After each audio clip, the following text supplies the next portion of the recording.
बलिर व्यासो हनुमान से विभीषण कृपाचार्य जी परशुराम से सप्तते चिरजीवन। इन सातों का जो नाम रोज रटता है तो वो चिरजीवी हो जाता है। अर्जुन ने अश्वत्थामा को छोड़ दिया, जैसे तैसे द्रौपदी ने धैर्य धारण किया। भगवान कन्हैया ने कहा आप लोगों का तो कार्य पूर्ण हो गया भाई, अब हमारे भी बड़ा परिवार है, हमारे घर में भी इंतजार हमारा हो रहा है, हमें भी जाने दिया जाए। अब पांडव चाहते हैं कि कन्हैया कभी हमें छोड़ के न जाए। अब कन्हैया ने कहा कि भाई बहुत दिन हो गए, मुख्य उद्देश्य था आपकी विजय, आपको विजय प्राप्त हो गई, अब आप सुख से अपना राज्य संभालो और हमें भी अपने घर जाने दो। भीमसेन, अर्जुन आदि इत्यादि जो भी पांडव थे सभी बड़े उदास हुए। दौड़ते हुए कुंती मैया आई। कुंती मैया को मालूम पड़ा कि कन्हैया जाने को तैयार हो रहे हैं। कुंती मैया आई और आकर हाथ जोड़कर कहने लगी, कृष्ण मैं जानती हूं कि तुम जाओगे और मैं आपको रोकूंगी नहीं। क्यों कि जब घर से कोई व्यक्ति जा रहा हो तो हंसी खुशी विदा करना चाहिए। अगर दुखी दुखी विदा करोगे तो आप तो दुखी हो ही रहे हो, उसके मार्ग में भी कोई न कोई बाधा बनेगी। इसलिए मार्ग में जाने वाले के लिए हमेशा हंसी खुशी उसे विदा करना चाहिए। बोले मैं आज कुछ मांगना चाहती हूँ। कन्हैया ने कहा बुआ आपने आज तक कुछ नहीं मांगा, आपका मन हो तो आप आज मांग लो। तो कुंती बुआ ने क्या मांगा? बोले कृष्ण मुझे सुख की चाहत नहीं है, मुझे दुख चाहिए। बड़े जोर से कन्हैया हंसे, बोले बुआ पागल हो गई हो क्या? बोले पहले तो ये बुआ बुआ कहना बंद करो। तुम जब मैं तुम्हें भगवान का दर्शन करना चाहती हूँ तभी तुम बुआ कह के मेरा पूरा ध्यान जो मैं लगाती हूँ भगवान के लिए, और तुम बुआ कह के मुस्कुरा जाते हो तो मैं सब भूल जाती हूँ, इसलिए बुआ कहना बंद कर। कन्हैया ने कहा तो क्या कहूँ? बोले बस इतना कर दो कि जब मैं इस पृथ्वी पर जन्म लेकर आऊं, जब तक इस पृथ्वी पर रहूं तब तक दुखों का सामना मुझे मिलता रहे, मैं दुखों से जूझती रहूं। आजकल कोई है जो दुख मांगे? राम जी सुख के लिए तो सुख के साथी, सुख के सब साथी, दुख में न कोई। सुख के सब साथी, दुख में न कोई।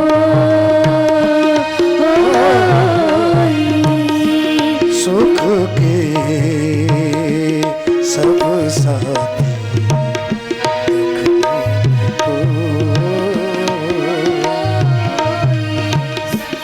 मेरे राम सुख के सब साथी, दुख में न कोई।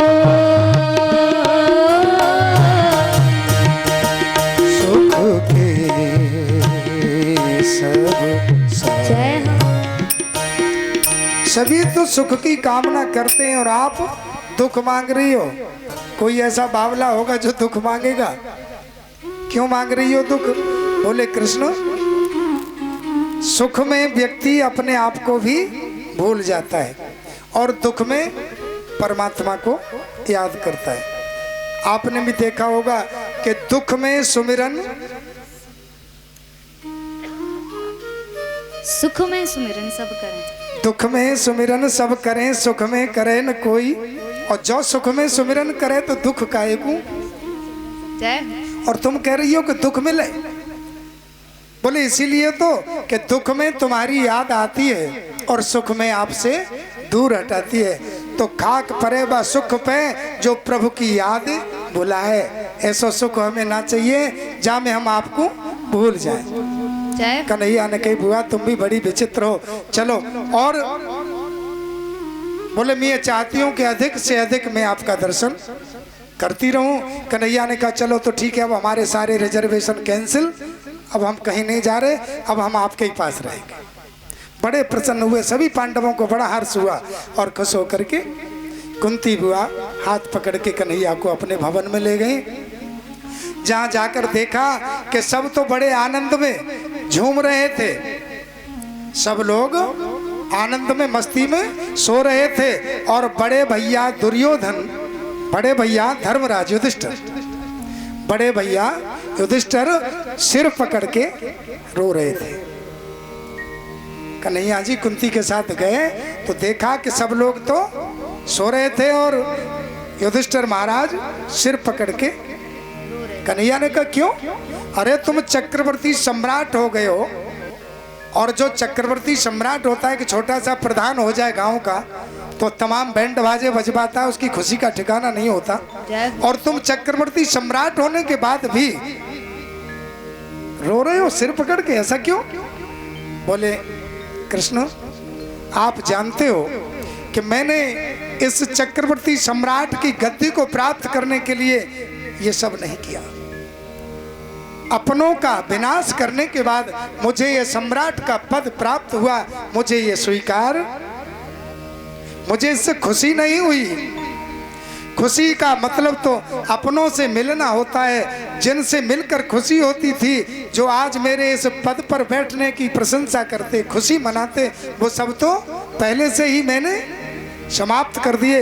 इसलिए मुझे इसे पाकर प्रसन्नता नहीं हो रही है, मुझे इसे पाकर दुख हो रहा है। जय बड़े उपदेश किए, पूरी रात्रि भगवान कन्हैया ने युधिष्ठिर जी को बड़े बड़े उपदेश दिए, लेकिन युधिष्ठिर की समझ में कुछ नहीं आया। सवेरा होते ही भगवान कृष्ण ने कहा कि चलो घूम के आते हैं। जहां महात्मा पितामह भीष्म जो प्रतिज्ञा ही स्वरूप लिए एक एक दिन गिन रही है कि कब उत्तरायण हो, कब भगवान कृष्ण सामने हो और कब मेरा प्राण शरीर को छोड़े।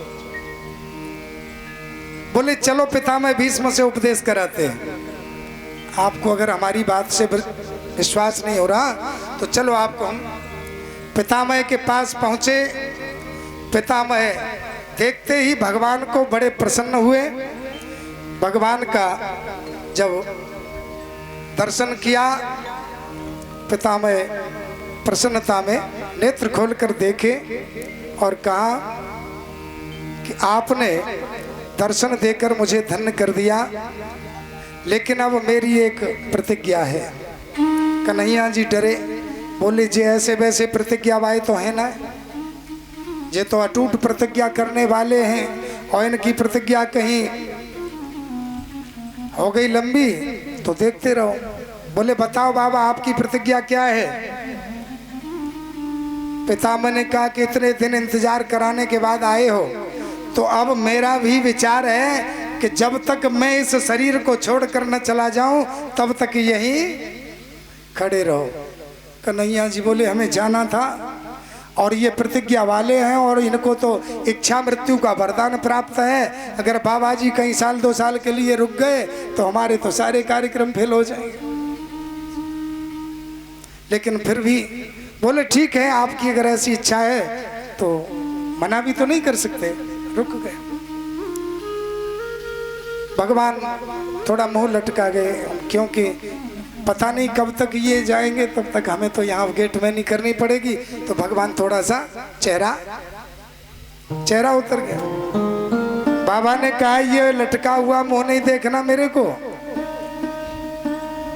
इसलिए खड़ा नहीं कर रहा हूं कि ये मुंह लटका के मेरे सामने खड़े रहो। तो बोले प्रसन्न वदनम, एकदम कमल की तरह मुस्कुराता हुआ चेहरा देखना चाहता हूं, बाकी ऐसे मुंह लटकाने का मतलब मुझे स्वीकार नहीं है। बोले बाबा तुम भी बड़े विचित्र हो, ड्यूटी ऐसी दे दी और फिर कह रहे हो। आपने यहाँ भी देखा होगा कुछ लोग ऐसे होते हैं कि मारते भी जाएं और कहें कि रोना मत। हाँ?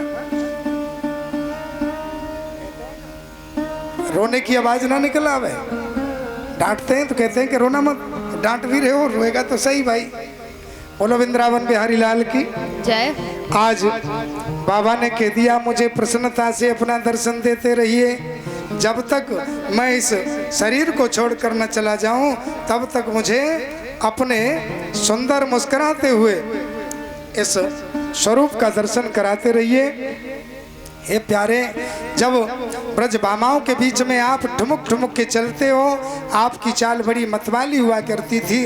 ललित गति बल गुहास, आपकी जो गति और आपकी प्रसन्नता है वो मेरे नेत्रों में समाई रहे, ऐसी प्रार्थना करते हुए पितामह ने भगवान कृष्ण को अपने नेत्रों में बसाया और धर्मराज युधिष्ठिर महाराज को कई प्रकार की राजनीति, धर्म नीति, ज्ञान मार्ग की चर्चाओं से संबोधित करते हुए उनके मोह को नष्ट किया।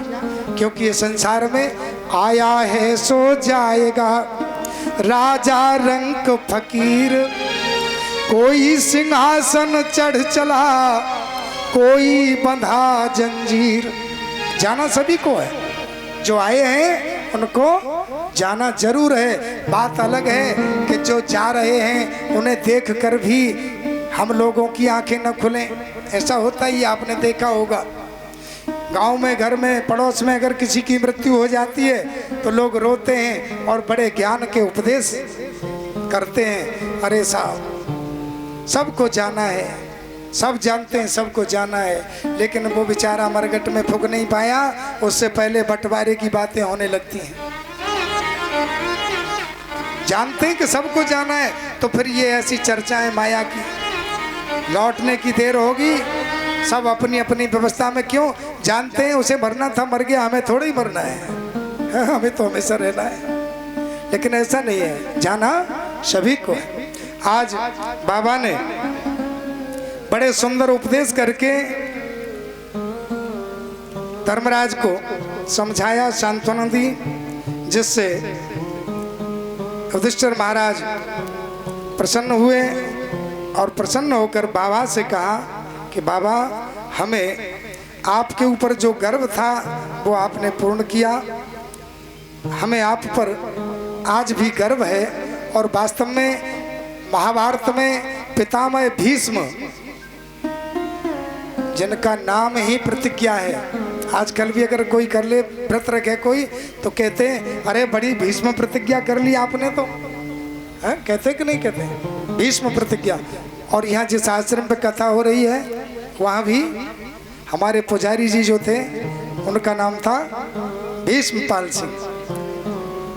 मुझे बड़ा गौरव हुआ कि मुझे आश्रम पे जाके कथा करने की। तो क्यों कि व्यक्ति का शरीर मरता है, आत्मा कभी नहीं मरता, आत्मा सदैव अजर और अमर रहता है।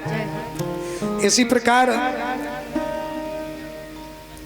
बड़े सुंदर श्लोकों में बाबा भीष्म ने कन्हैया की स्तुति की है। आइए कुछ दो चार श्लोक हैं, हम लोग भी गुनगुनाते हैं। इति मति रूप कल्पिता तृष्णा भगवती सात्वत पुण्यविभूमि। इतमति रूप कल्पिता तृष्णा भगवती सात्वत पुण्यविभूमि।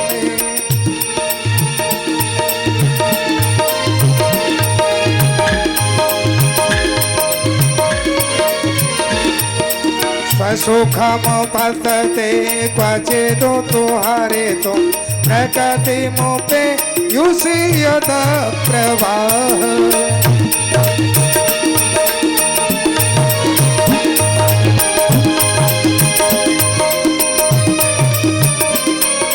त्रिभुवन कमनं तमाल वर्णं रवि कर गौरव राम परम दयाल।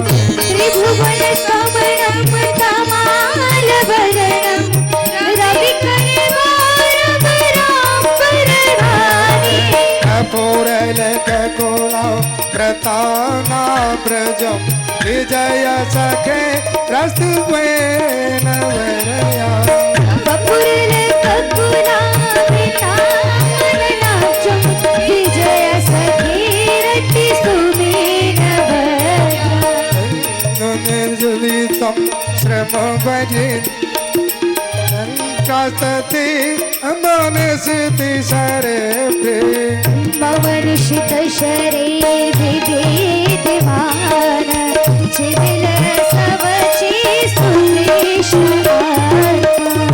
सतलब अस्त्रो कृष्णात्मा सपदि सखे बचो निशब मध्य सपदि सखे बचो निशब मध्य निज परयोर्वयोरथो निवेश निज परिमोक्षनिरथं निवेश्य स्थितवति परिसेवके रक्षणा स्थितवति परसेनिकाय रक्षा स्थितवति पार्थकी स्थितवति पार्थ सखेरतेर्मस्तु यतिहित प्रत्ययना मुख मेरे च कवित कथानमुपनिष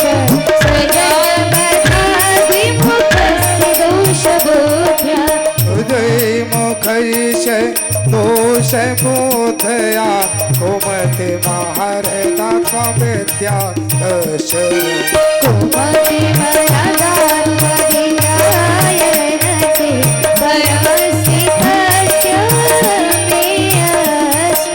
परमस्य दशमय अष्ट स्वनगम अभय प्रत्युते प्रथम धिकर तू स्वनिगम पहाए मंत्र तेजा प्रथमधिकर तू हितमति रूप कल्पिता वितृष्ण भगवती सात्वत पुंगवे विभूमि तरथ चरणो भयाचलतु हरिनिवहन्तु भक्तोत्तरी हितमति कल्पित वितृष्ण भगवती सात्वत पुंगवे विभूमि शिखतो विषीददेशः शतज परिप्लुतानलायो बड़े सुंदर 26 श्लोकों में पितामह भीष्म ने भगवान कृष्ण की स्तुति की और स्तुति करने के बाद कहा कि हे कृष्ण आपके दर्शन के लिए योगी योग करते हैं फिर भी आपका दर्शन करना असंभव होता है। आप भी मेरे सम्मुख हैं और मेरी जो भावना थी कि सूर्य उत्तरायण हो वो भी उत्तरायण है और मैं भी अब इस शरीर से दुखी हूँ। आपने देखा होगा कुछ लोग जब ज़्यादा बड़े बूढ़े हो जाते हैं तो भजन करना पड़ता है कि परमात्मा अब तो ले ले, और वे करें न करें घर वाले करते हैं कि भगवान अब तो इनकी मट्टी समेट ले, चौके जे अब काऊ काम के तो रहे ना, अब खाम का हम कछु काम धंधो करें ताऊ में बाधा है कि इनकी सुने के काम धंधो करें। पितामह ने कही कृष्ण अब मेरी एक इच्छा पूर्ण और कर दो। कन्हैया जी ने कही अब तुम्हारी कौन सी इच्छा रह गई, पूरा महाभारत हो गया, तुम्हारी इच्छा थी कि कौरवों की तरफ युद्ध करने के बाद भी जीत पांडवों की हो गई, और तुम्हें अब क्या चाहिए, अब आपकी और क्या इच्छा है। बाबा ने कहा कि मेरी सिर्फ एक इच्छा है, मेरे पास एक बिटिया है और कोई भी बाप चाहता है कि बेटी के हाथ पीले हो जाएं। कन्हैया को बड़ी हंसी आई, बाबा बिटिया के हाथ पीले करने की बात कर रहे हो, कौन सी बिटिया के हाथ पीले करना चाहते हो? अरे हाथ पीले तो तुम्हारे ही नहीं हुए, विवाह तो तुम्हारा ही नहीं हुआ, तो बिटिया कहाँ से आ गई? कौन सी बिटिया की बात कर रहे हो? तो बोले तो मति रूपम, ये मेरी जो मति है, मति माने बुद्धि, ये जो मेरी बुद्धि है इसी को मैंने अपनी पुत्री मान लिया, बेटी मान लिया। किसी के पास बालक नहीं होता है तो गोद ले लेते हैं किसी के बच्चे को, वो भी तो अपना होता है। तो मैंने तो अपनी मति को ही अपनी बेटी मान लिया है और मैं चाहता हूं कि ये मेरी मति आपकी बनेगी श्रीमती, आप बनेंगे इसके पति, तो मुझे भी मिल जाएगी सदगति। जय हो। मेरी मति आपकी बनेगी श्रीमती, आप बन जाएंगे इसके पति, तो मुझे भी मिल जाएगी सदगति। जय हो। कन्हैया प्रश्न हुए, बाबा मैं आपके शब्दों से बहुत प्रसन्न हूँ। गदगद हो गए कन्हैया और कहने लगे, बाबा ने बड़ी सुंदर व्यवस्था के साथ कन्हैया से प्रेम भरी वाणी में, लखी जिन लाल की मुस्कान, लखी जिन लाल की मुस्कान।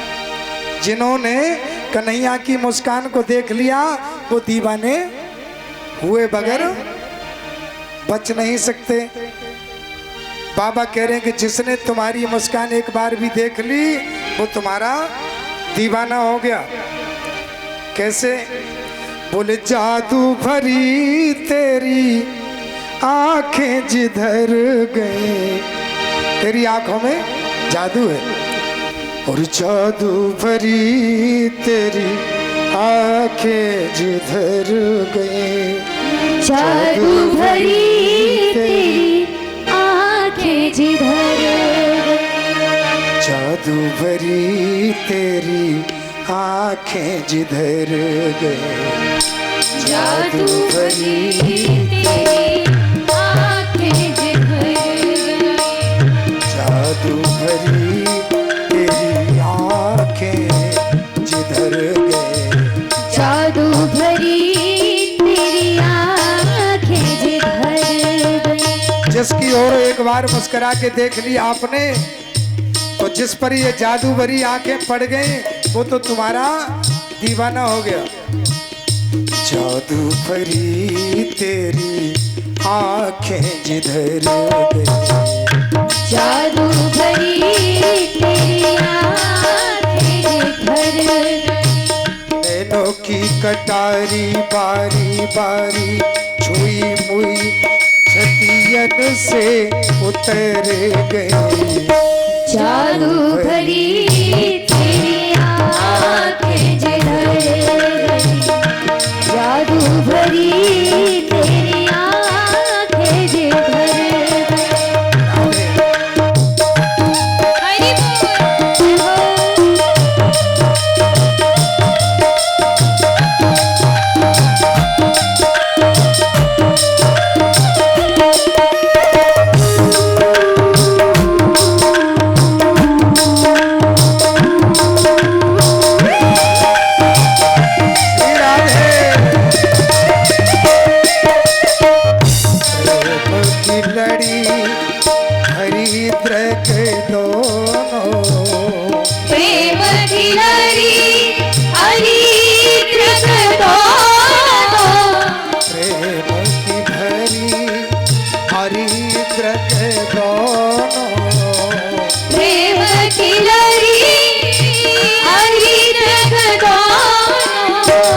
बरसत ही मोती सी बिखर गए, बरसत ही मोती सी बिखर गई, जादू भरी तेरी अखियाँ। दोनों हाथों से ताली बजाते हो, जय हो। जादू भरी तेरी आंखें जिधर गई, जय हो।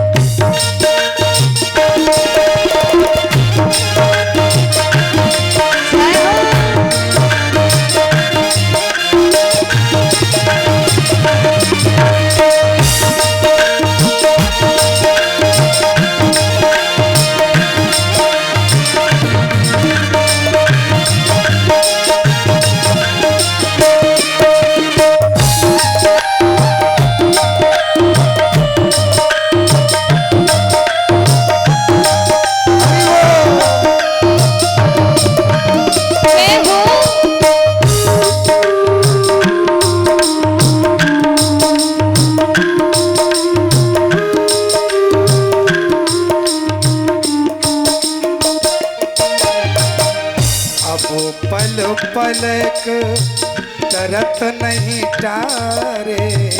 अब पल पलक तरत नहीं टारे।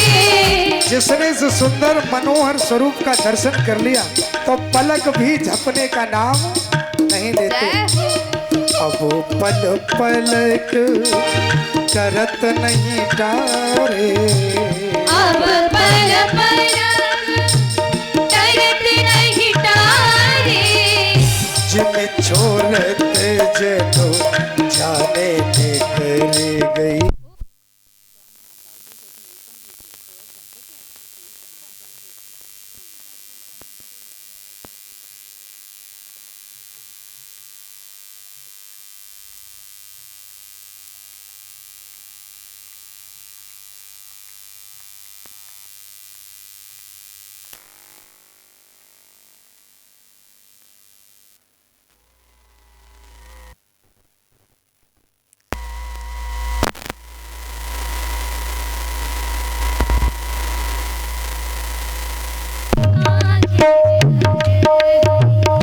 अब पल पलक करत नहीं टारे।